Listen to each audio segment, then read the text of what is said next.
purpose of this lecture is to give some background on dynamical systems and bifurcations. Interspersed among the lecture topics are mini projects that you can pause the video for and work on, or go through the entire video lecture first and then come back and work on the projects. So part of our motivation for these lectures comes from techniques for data assimilation in which we have a nonlinear model. Here, this flow here is the flow of a nonlinear model. In the so-called extended common filter, the linearized flow is approximated as well to get this update of the covariance matrix. The ensemble common filter follows along the same lines, but essentially uses finite difference approximation in order to approximate the derivatives that help to update the covariance matrix. So central to our motivation here is the seminal paper of Lorenz that opened the door to a lot of exploration of nonlinear systems. The paper, Deterministic Non-Periodic Flow, appeared in the Journal of Atmospheric Sciences in 1962. And among the interesting results in the paper are the outcome of Lorenz's lunchtime experiment. In this experiment, before lunch, the initial value problem was approximated with an initial condition, and after lunch, a nearby initial condition was employed. And what was observed is what is called sensitive dependence on initial condition. So the two trajectories, even though they start close initially, don't stay close after certain time. So this is kind of exemplified in this plot here, where there are actually two trajectories being plotted, one in blue or purple and one in gray. So the Lorenz model, the Lorenz 63 model, is a system of three ordinary differential equations. It's a well-studied system, especially for various parameter values where there's chaotic type behavior. Its bifurcation phenomena in the model has been studied, especially as a function of the parameter b. So these ODEs are actually a truncation of a PDE that's obtained by doing a Fourier expansion and then truncating all but three of the Fourier modes. So the Lorenz model is three ODEs. So since for each initial condition there are three Lyapunov exponents. Lyapunov exponents characterize whether solutions with nearby initial conditions converge or diverge. So for solutions that eventually lie on the attractor, these Lyapunov exponents have been found to satisfy the following. So these are for the so-called chaotic parameter values. We have one positive Lyapunov exponent, lambda 1. Due to the attractor, we have a zero Lyapunov exponent, and then we have a negative Lyapunov exponent. And the magnitude of the negative Lyapunov exponent is larger than the positive Lyapunov exponent. So the positive Lyapunov exponent gives us sensitive dependence on initial condition. Lyapunov exponent at 0 gives us an existence of a non-trivial, i.e. a non-equilibrium attractor. And the fact that the sum of the Lyapunov exponents is negative gives us the possibility that solutions remain bounded for a long time. So in dynamical systems, we study the behavior of solutions of differential equations. They can be autonomous differential equations or non-autonomous differential equations, or maps. The maps, again, can be either autonomous or non-autonomous, i.e. depending on time. So in dynamical systems, the emphasis is on the behavior of invariant sets. For example, equilibrium solutions for for autonomous differential equation are those x such that the solution starting at x does not change in time. So in this case, f of x equals 0. Periodic solutions are those that recur to the same value after some time, capital P. And connecting orbits are connections between solutions that connect either the same equilibria, a homoclinic orbit, or two different equilibria, heteroclinic orbit. For a non-autonomous differential equation, the existence and uniqueness solution is determined by the Lipschitz properties of the right-hand side f. So f is Lipschitz if f of x minus f of y is less than or equal to L times x minus y in absolute value, or in norm. And in this case, the Lipschitz constant, if f is differentiable in x, can be found by using a bound on the first derivative. So the theorem that's cited here is the standard existence uniqueness theorem for initial value differential equations. For autonomous differential equations, as we saw before, an equilibrium solution is one for which f of p equals 0. An equilibrium p is called stable if for every epsilon there's a delta, such that if we start within delta, then the solution after arbitrary time t stays within epsilon of p. An equilibrium solution is asymptotically stable if it is stable and there exists a d such that if we start within d, then in addition to being stable, the limit as t goes to infinity of the solution starting at x is equal to p. So the first mini project is a very simple one. It involves taking the Lorentz 63 model and finding equilibrium solutions. So the main thing to do here is to try to reduce and reduce to an equation that you know how to solve. We're starting with 3 equations, 3 nonlinear equations and 3 unknowns, and you may need to put some assumptions on the parameter values in the problem in order to get certain equilibrium solutions. So you can pause here and then come back when you're done, or just continue with the rest of the presentation and work on the project later. Okay, so here's a plot of homoclinic orbit on the left and heteroclinic orbit on the right. Interested in stability of solutions, whether they're attracting or repelling. Stable solutions are those that are typically observed. Unstable solutions can influence the behavior of other solutions. We're often interested in systems that depend on parameters. In some sense, what's going on here is that the rule for the differential equation is the same, but it depends on the value of the parameters. A point at which there's a change in behavior, a parameter value for which there's a change in behavior of some sort, is called a bifurcation point. So we can take a nonlinear functional analysis point of view here and think of this functional equation f of x and lambda, which is equal to x prime minus little f of x and lambda equals 0. So if we start from a time-dependent solution x naught of t for some value of the parameter lambda naught, then by the implicit function theorem we need to know about the invertibility of the partial of capital F with respect to x. So this results in the understanding of this linear equation u prime is minus a of tu, right? This operator here, the invertibility of this operator, where a of t is just the linearization of lowercase f about x naught of t. So we have few tools for linear equations besides linearization. We have the implicit function theorem, and we have Newton's method when we perform computationally. Linearization locally about time-dependent solutions, quite successful. We employ eigenvalues to determine stability. But as we saw in the time-dependent framework, linearization globally about time-dependent solutions leads to time-dependent linear systems, which are more difficult to analyze. Many applications for these ideas, some of which we'll see in the summer school. Among them are stability of traveling waves, a positive Lyapunov exponent is an indicator of chaos, and this linearization tells us something about how errors propagate.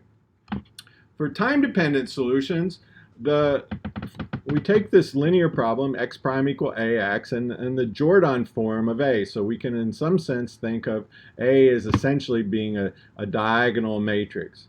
We have invariance of generalized eigenspaces.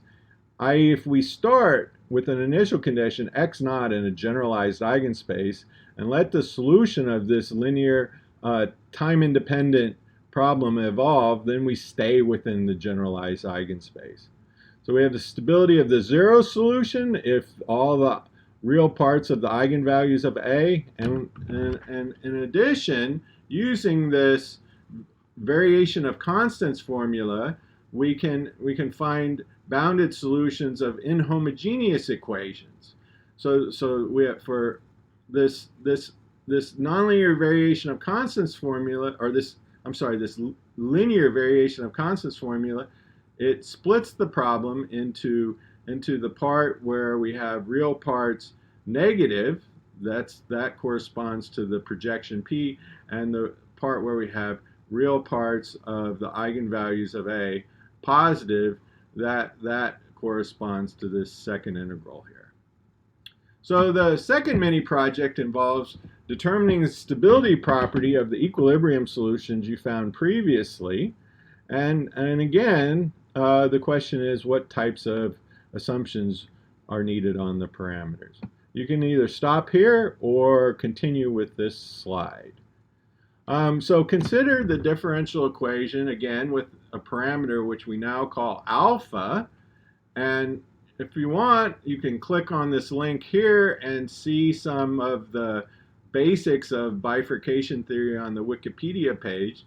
Examples of elementary bifurcations are saddle node, pitchfork, transcritical, Hopf, homoclinic, etc. The analysis of bifurcations employs the implicit function theorem, center manifold reduction, normal forms, etc. And numerically, we want to mimic this by doing continuation along a regular path, a path for which there are no bifurcations, until a bifurcation is detected. Okay, so the prototype example of a fold or saddle node bifurcation is this differential equation here. X prime is equal to x squared plus alpha.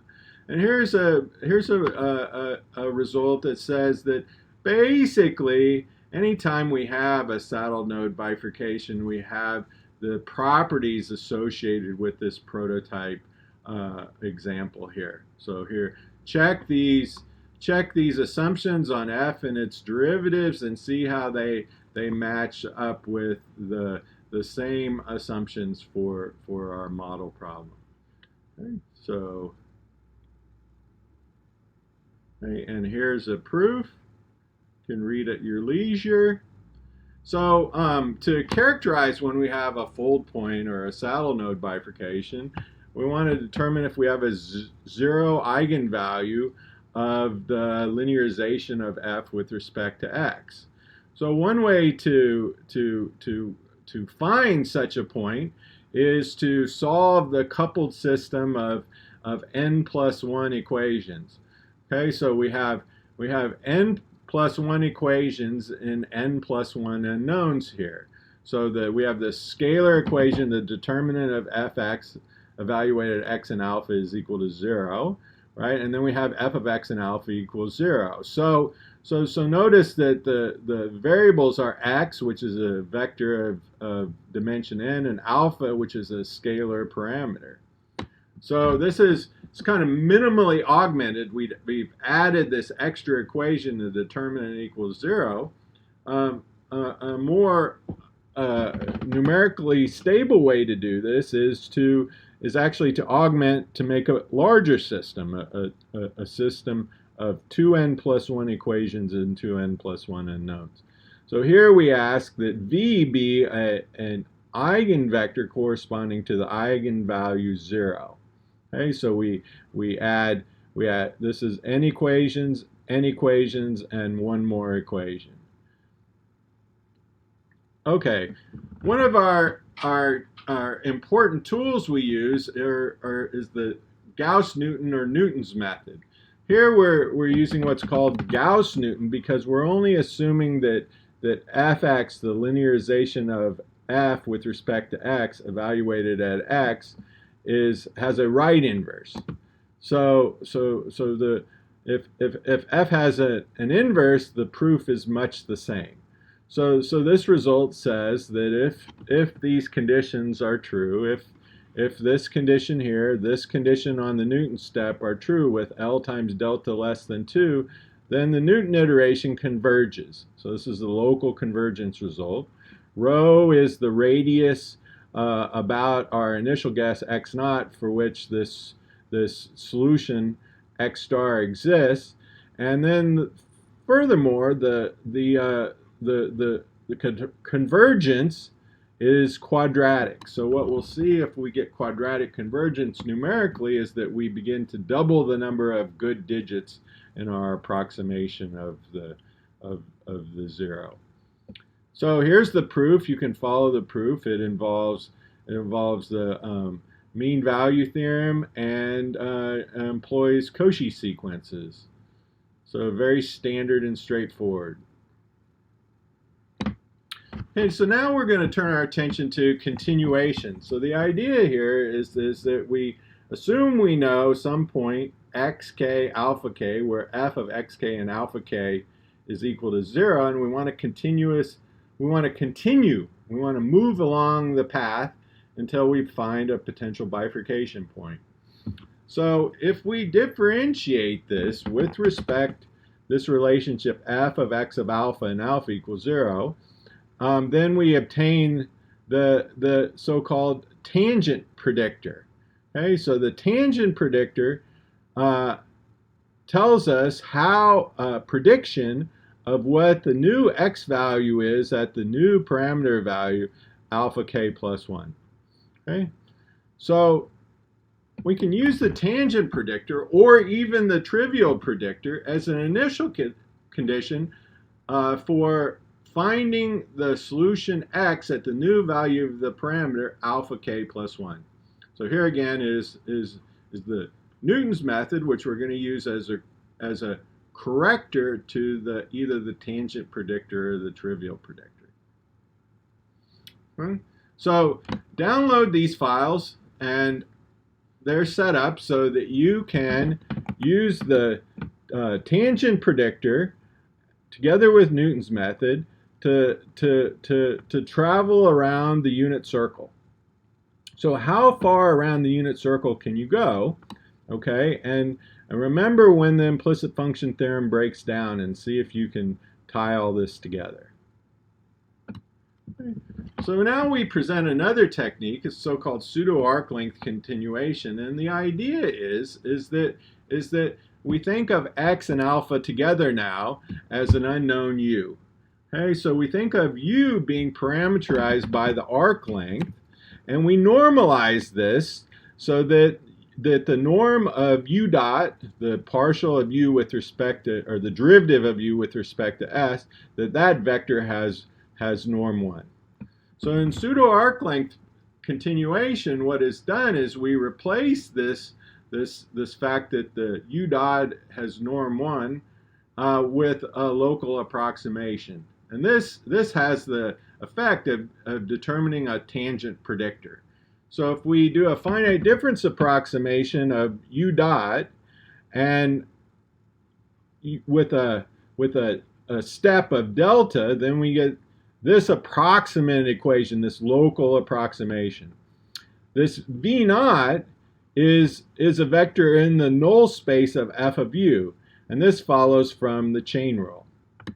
So this gives us a new predictor corrector framework where we get a tangent predictor. Okay, we essentially multiply through this equation by v0 to determine our tangent predictor, and then we're going to use the Gauss-Newton as the corrector. So the Gauss-Newton, we're using a right inverse of f because f doesn't have the same number of rows and columns. And so when we do this, we need to actually compute the pseudo-inverse, or solve using the pseudo-inverse as opposed to the inverse. Okay.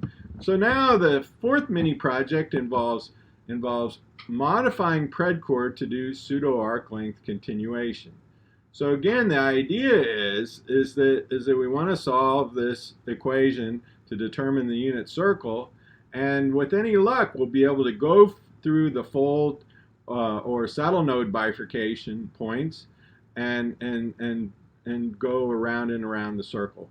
So some useful commands are the p inverse, which is the pseudo inverse, and null, which finds the vector of norm 1 in the null space of a matrix. Here's some other links to software for bifurcation. Auto is a very popular code that's been around for many years. It's often used when solving boundary value problems with bifurcation phenomena. DD-BIF tools for delay equations. Coco is a relatively new continuation package. Loca is another continuation package, as is MatCon. Well, thank you very much. I hope you've learned a lot and have fun. And don't forget to look, if you have questions on the mini project, look at the other videos that are devoted to the projects. All right, take care. See you in California.